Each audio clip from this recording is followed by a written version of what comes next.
What if there was a rule that if you actually stuck to, you actually committed to abide by, would change your life overnight? A rule that Marcus Aurelius, Ben Franklin, Tim Ferriss, and Derek Sivers use every single day to make any decision they ever make. Imagine waking up tomorrow with more time, more energy, and zero regrets about everything you're about to do. In the next 10 minutes, I'm going to share with you the life-changing methodology of actually using the F yeah or no rule. And this is a rule that's, funnily enough, not just mumbo-jumbo popularness on the internet. It's really backed by scientific evidence. So there's 3 essential steps to doing this. Number 1, you gotta figure out who you are and what's important to you, and not important to other people. Number 2, you need to stand your ground. Once you figure out who you are, you actually have to establish boundaries and stick to them. And finally, number 3, you have to focus on the good stuff. Add more of these F yeah events to your actual life. So step 1 is figure out who you are. There's this guy, Dr. Roy Baumeister, I think is how you say his name, and he discovered something called ego depletion, which is essentially saying every time you make a decision, you decrease your ability to make the next decision properly. Every choice you make every single day drains this mental reserve of decision-making energy. And one study from 2011 that I always come back to was when they looked at judges making judicial decisions basically at different times of the day, after food or not food and things like this, around prisoners getting parole. And they found that these judges were 65% more likely to grant a favorable decision early in the day, so when they haven't made that many decisions yet, or after lunch, after eating something. And that as decision fatigue set in, so did their likelihood of giving these nice rulings to these prisoners. Essentially, their decision muscle was tiring out. Now, of course, the legal system is very complicated, and you can't just say, grant parole to all these people, or don't grant parole to all these people. But it shows you that this kind of decision making was wearing on them. Now, luckily, most of us probably aren't making life-changing decisions every single day, but still, the decisions we make weighs on us. And this is why it's essential to figure out who you are. What is the most important goals in your life, and what's everything else? Because every time you make decisions around everything else, it makes your ability to make decisions around your big goals in life worse. Now, this is gonna sound silly, but do you like coffee? Or do you dislike coffee? Are you willing to commute to a job by car, or must you be in walking distance or biking distance? What is your favorite thing to read? Do you read fiction and fantasy, or do you only read nonfiction books? Now, these questions might seem stupid and mundane, I get it, but do you have answers to them? Because every time you flounder on one of these simple questions, you really haven't figured out who you are. And I know it's stupid, coffee, commuting, all that kind of stuff. But you should be making these decisions. Of course, you can change your mind, right? But you should be making these decisions for yourself, at least at some point in your life, preferably sooner rather than later. That way, every time you come up to these decisions, it doesn't become a decision. You don't suffer from decision fatigue. No, I won't have coffee. Yes, I'll go on the hike. I'm not willing to take that job. I would take 30 minutes at some point and just write down the things that are really important to you. Not what other people think should be important to you, but the things that are actually important to you. Try and review your calendar from last week and see everything you said yes to and everything you said no to. The things you said yes to, were they aligned with what you truly wanted to do or not? Now, of course, there's tons of things in life, commitments, family, things that we can't get rid of, right? But I'm sure there are some that you actually can get rid of. And the more you get rid of those things, the more you're gonna be aligned with who you really wanna be, and the happier you're gonna be. Take that list of values you have, take the assessment of maybe a couple weeks, and really solidify it into 3 to 5 of your big life priorities. Maybe this is keeping a happy family. Maybe this is making a certain amount of money. Maybe this is making this impact on a certain part of the world. Really have that locked in your brain, and trust me, it can change your life. Okay, major step number 2 is you gotta stand your ground. Establish your boundaries and actually stick to them. So now that you know what's important to you, and you know how important it is for your brain to stick to these things that are important to you, how do you actually go about setting these boundaries and implementing this in your real life? Because this isn't just, I have willpower, I'm gonna say no.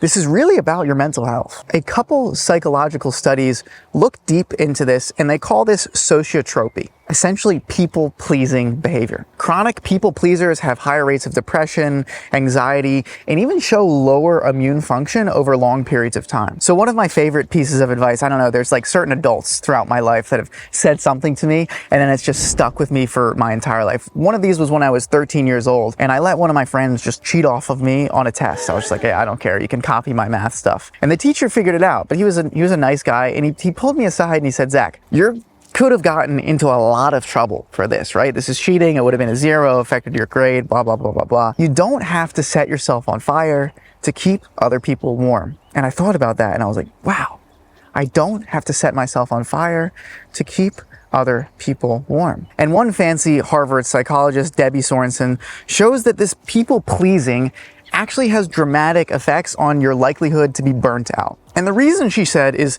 these people who are people-pleasing actually are very kind, they're very considerate, but it means they take very little time to actually keep themselves going. It becomes this vicious cycle where saying yes all the time builds resentment towards the person, anxiety, burnout, and this feeling of low self-worth that eventually gets you to say yes again. But here's the good news, it's not gonna be easy though.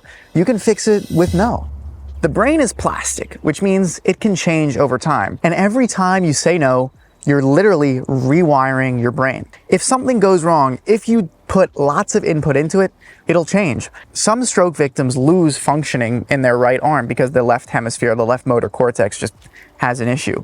Sometimes what they can do is they can do this constraint movement therapy where they'll actually restrict the movement of the left arm and force the brain to actually rewire, get new neurons over there to get the right arm kind of moving. And sometimes it works. The brain literally creates new pathways to make that right arm work. And this isn't just in stroke victims. I mean, London taxi drivers, for example, have bigger hippocampi. Is that how you say hippocampus, plural? I don't know. Have bigger hippocampuses? How do you Anyway, have bigger hippocampuses than normal people because they just have the entire London frickin' map in their brain. Every time you say no, you're building a new connection, you're changing something, and you're improving your life. So how do you actually do this? How do you actually start saying no and change your brain?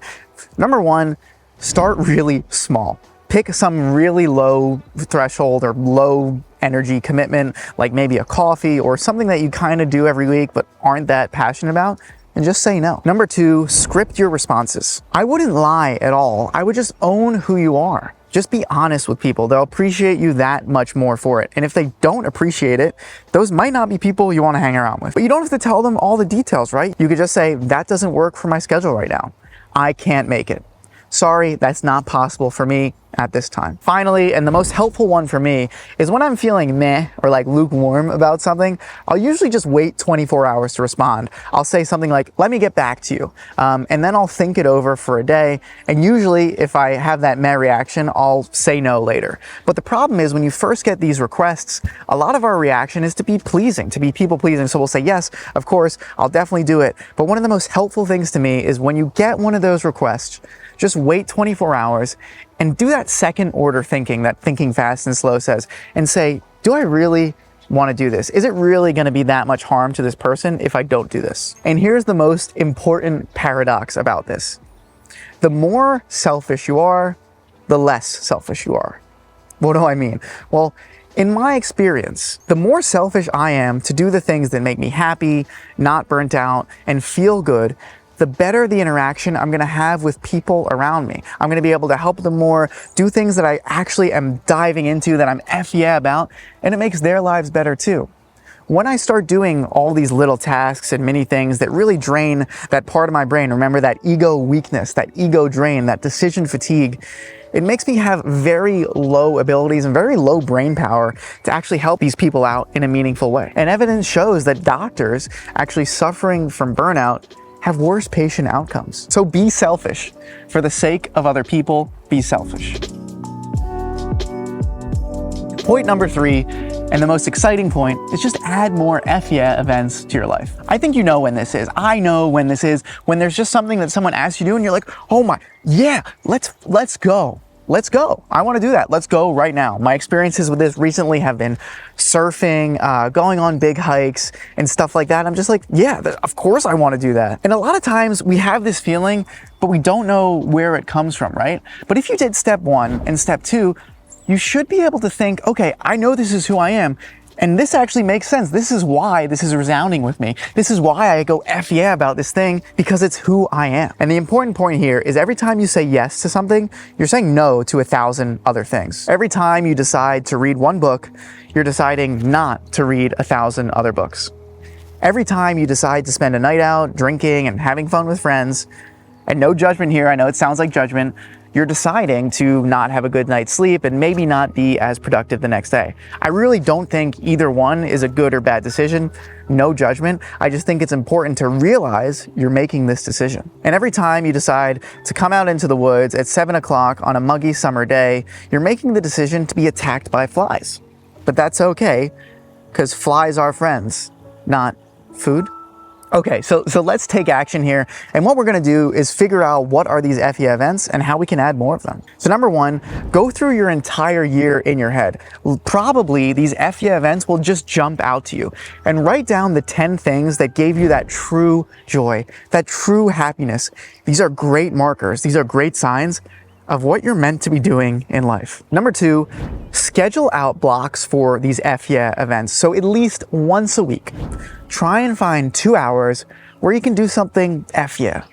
Maybe this is playing a soccer game. I love soccer. It's always F yeah. Even though I just destroyed my ACL, so I won't be playing soccer for a year, but soccer is an F yeah event for me. Going surfing, F yeah.